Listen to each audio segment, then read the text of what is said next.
गरीबों के लिए 2.25 लाख करोड़ रुपए का पैकेज दिया गया। साथियों, बीते 3 महीनों में 20 करोड़ गरीब परिवारों के जनधन खातों में सीधे 31,000 करोड़ रुपया जमा नमस्कार, जय हिंद, वंदे मातरम। दोस्तों, आप सभी का स्वागत करते हैं दिन भर की बहुत बड़ी तमाम ताजा तरीन खबरों को लेकर। देशवासियों, आप सभी को बता दें कुछ बहुत बड़ी जानकारियां निकल के आ चुकी हैं जो कि आप सभी के लिए जानना इतना जरूरी है कि आप सोच भी नहीं सकते। तो वीडियो में अंत तक जरूर बने रहें। साथ ही साथ चैनल पर नए हो तो सब्सक्राइब जरूर कर लें। सबसे पहली बड़ी खबर आपको लेकर चलते हैं बिना समय गवाए। देशवासियों, बता दें आप सभी को, पीएम मोदी और सीएम योगी को बम से उड़ाने की धमकी। दाऊद इब्राहिम का भी एंगल निकला। कामरान खान नाम का शख्स हुआ गिरफ्तार। जी हां, अंडरवर्ल्ड डॉन दाऊद इब्राहिम के नाम की धमकी देने के मामले में एक शख्स को गिरफ्तार किया गया है।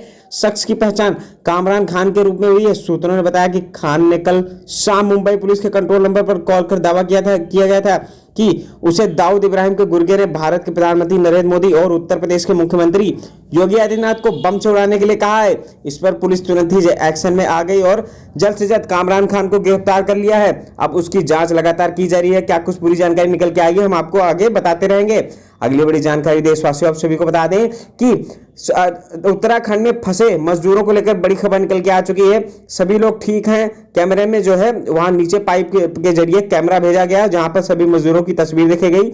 सभी मजदूर 9 दिन से सिलक्यारा सुरंग में फंसे हैं। 41 श्रमिकों को तक 6 इंच की पाइपलाइन के जरिए खिचड़ी भेजने के कुछ घंटों बाद बचाव कर्मियों ने मंगलवार तड़के उन तक एक कैमरा भेजा और उनके सकुशल होने का पहला वीडियो भी जारी कर दिया। यानी कि अभी सारे मजदूर सकुशल हैं और सुरक्षित हैं। अगली बड़ी जानकारी देशवासियों को बता दी, समुद्र में गिर गया अमेरिकी विमान। प्लेन में सवार थे कई यात्री। जी हां, सबको बता दें, अमेरिका का एक सैन्य खुफिया विमान समुद्र में गिरकर दुर्घटनाग्रस्त हो गया। इस विमान को रनवे पर लैंड करना था, लेकिन वह रनवे से आगे निकल गया और समुद्र में जा गिरा। बड़ी बात यह है कि इस विमान में कई यात्री भी सवार थे। हम आप सभी को बता दें, जिस वक्त यह विमान लैंड करने वाला था, बारिश के चलते पायलट को रनवे नहीं दिखा और रनवे के आगे वह निकलकर समुद्र में जा गिरा। हालांकि कोई बड़ा हादसा नहीं हुआ। विमान में आग भी लग सकती थी, लेकिन पानी में गिरने की वजह से विमान सुरक्षित रहा और सभी यात्री जो है सकुशल रेस्क्यू कर ली गए।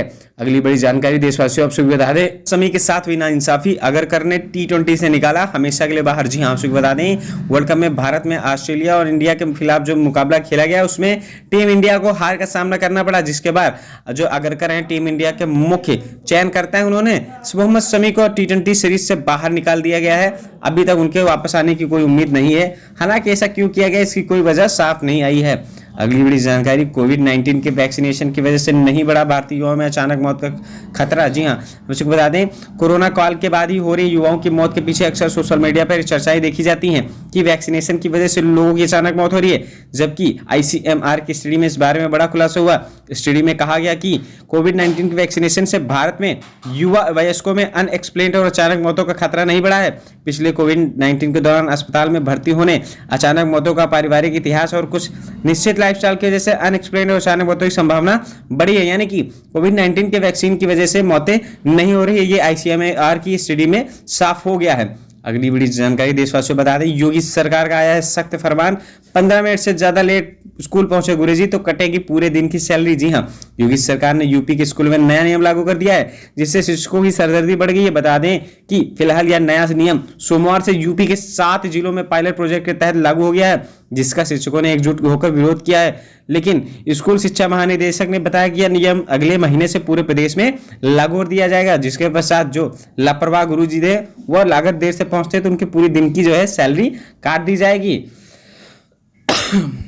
क्या फिर बंद हो सकते हैं दिल्ली के स्कूल? अभी क्या है वायु की प्रदूषण की स्थिति? जी हां, दिल्ली सरकार के शिक्षा निदेशालय द्वारा जारी आदेश के मुताबिक दिल्ली के सभी सरकारी, सरकारी सहायता प्राप्त और प्राइवेट स्कूलों में सोमवार से नियमित कक्षाएं शुरू हो चुकी हैं। छोटे बच्चों की शुरुआती कक्षाओं से लेकर 12वीं तक सभी छात्रों के लिए कक्षाएं शुरू हो रही हैं। हालांकि दिल्ली में वायु प्रदूषण की स्थिति को देखते हुए अभी स्कूल के अंदर आउटडोर खेल, असेंबली और अन्य गतिविधियों की इजाजत नहीं दी गई है। शिक्षा निदेशालय वायु प्रदूषण की स्थिति को बारीक से देख रहा है। अभी तक एक सप्ताह तक स्कूलों में आउटडोर खेल और गतिविधियां की जो है सभाएं आयोजित नहीं की जाएंगी, क्योंकि दिल्ली की हवा जो है वह काफी ज्यादा खराब है, जो कि बच्चों के लिए बहुत ही ज्यादा नुकसानदेह हो सकती है। अगली बड़ी जानकारी देशवासियों, श्रीलंका ने पकड़ लिए थे 22 भारतीय मछुआरे, केंद्रीय मंत्री सीतारमण ने किया फोन, तुरंत हुए रिहा। जी हां, वित्त मंत्री निर्मला सीतारमण के हस्तक्षेप के बाद श्रीलंकाई अधिकारियों ने अपने क्षेत्रीय जल में अवैध शिकार के आरोप में दिन में हिरासत में लिए गए तमिलनाडु के 22 देसी नाव मछुआरों को शनिवार रात रिहा कर दिया। श्रीलंकाई पक्ष द्वारा जब्त किए गए 2 देसी नाव को भी छोड़ दिया गया और मछुआरों को भी अपने जहाजों पर वापस जाने की अनुमति दी गई। अगली बड़ी जानकारी देशवासियों, बांग्लादेश से निकल के आ चुकी है। पड़ोसी देश बांग्लादेश में डेंगू ने लिया महामारी का रूप, 3 लाख से भी ज्यादा केस, अस्पतालों में लगी है लाइन। जी हां, पड़ोसी देश बांग्लादेश में डेंगू का कहर है। 17 करोड़ का आबादी वाले देश में अब तक 3 लाख से ज्यादा डेंगू के केस आ चुके हैं। इतना ही नहीं, यहाँ अब तक डेंगू के कारण 1500 से ज्यादा लोगों की मौत भी हो चुकी है और लगातार मामले बढ़ते ही जा रहे हैं। अस्पतालों में इलाज करवाने के लिए लाइन लगी हुई है, बेडों की संख्या कम पड़ रही है। आप सभी को भी डेंगू से लेकर सख्त रहने की आवश्यकता है। अगली बड़ी जानकारी देशवासियों बता दें, टीवी चैनलों के लिए सरकार की एडवाइजरी, सुरंग से जुड़ी खबरों को सनसनीखेज न बनाएं। जी हां, सरकार ने मंगलवार को निजी टेलीविजन चैनल को परामर्श जारी कर कहा कि उन्हें उत्तराखंड के सिलक्यारा सुरंग में फंसे 41 श्रमिकों के बचाव अभियान से जुड़ी खबरों को सनसनीखेज बनाने से बचना चाहिए। सूचना एवं प्रसारण मंत्रालय द्वारा जारी परामर्श में निजी समाचार चैनलों से कहा गया कि वे अपने खबरों के प्रसारण के दौरान संवेदनशील रहें, खासकर बचाव कार्यों से जुड़ी खबरों के हेडलाइन और वीडियो में परामर्श कहा गया कि सुरंग में फंसे हुए श्रमिकों के परिवारों के सदस्यों की मनोवैज्ञानिक स्थिति पर इन खबरों का प्रतिकूल प्रभाव पड़ सकता है।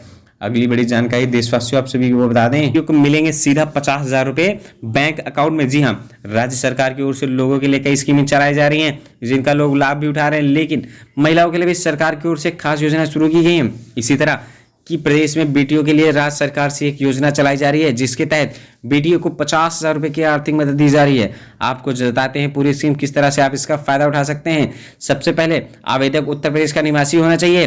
दूसरा, आवेदक अगर ग्रामीण में रहता है तो उसके परिवार की वार्षिक आय 46,080 रुपए सालाना, अगर वह शहर में रहता है तो 56,460 रुपए सालाना से ज्यादा नहीं होनी चाहिए। इस योजना के तहत SC, ST, OBC, अल्पसंख्यक के अलावा सामान्य वर्ग के लोगों, गरीबी रेखा से नीचे आते हैं, वे इस योजना के पात्र हैं। यह योजना उन कम आय वाले परिवारों को लाभ देती है जो बेटी की शादी कर पाने में सक्षम नहीं है। विवाह अनुदान एक परिवार से अधिकतम 2 बेटियों पर लागू होगा। शादी के लिए आवेदन में बेटी के लिए विवाह की उम्र 18 वर्ष से अधिक होना अनिवार्य है। इस योजना के तहत करीब 2 लाख घरों को इस योजना का लाभ देने का लक्ष्य रखा गया है, जिसमें सरकार की तरफ से आपकी बेटी के खाते में सीधा 50,000 रुपए ट्रांसफर किए जाएंगे जो कि आपके बैंक अकाउंट में आएंगे। बीच में किसी बिचौले की आवश्यकता नहीं होती है। इसके लिए आपको तुरंत ही फॉर्म ऑनलाइन करना चाहिए जिससे आप इस योजना का लाभ उठा सकें। जानकारी पसंद आई